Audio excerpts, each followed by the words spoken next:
পশ্চিম তীরে ইসরায়েলি বসতি সম্প্রসারণের বিরুদ্ধে পশ্চিমা নেতাদের হুঁশিয়ারি। ফিলিস্তিনের অধিক পশ্চিম তীরে নতুন করে ইহুদি বসতি সম্প্রসারণ করতে ইসরায়েলকে কঠোরভাবে সতর্ক করেছেন পশ্চিমা 9টি দেশের শীর্ষ নেতারা। তারা বলেছেন, ইসরায়েলের এই ধরনের পদক্ষেপ ওই অঞ্চলের স্থিতিশীলতা এবং স্বাধীন ফিলিস্তিন রাষ্ট্র গঠনের মাধ্যমে দীর্ঘমেয়াদী রাষ্ট্র সমাধানের সম্ভাবনাকে মারাত্মকভাবে ঝুঁকিপূর্ণ করবে। শুক্রবার ব্রিটিশ প্রধানমন্ত্রীর কার্যালয় থেকে প্রকাশিত এক যৌথ বিবৃতিতে এই হুঁশিয়ারি দেওয়া হয়।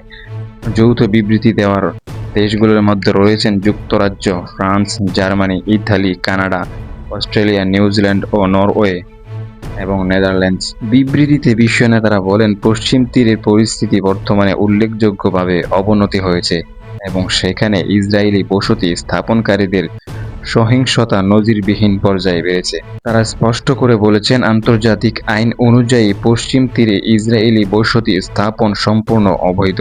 এর পাশাপাশি তারা সতর্ক করে দিয়ে বলেছেন, সেখানকার বিতর্কিত E1 এলাকায় নতুন করে ঘরবাড়ি নির্মাণ করা হলে তা পুরোপুরি পশ্চিম তীরকে 2 ভাগে বিভক্ত করে ফেলবে, যা আন্তর্জাতিক আইনের একটি গুরুত্বপূর্ণ লঙ্ঘন হিসেবে গণ্য হবে।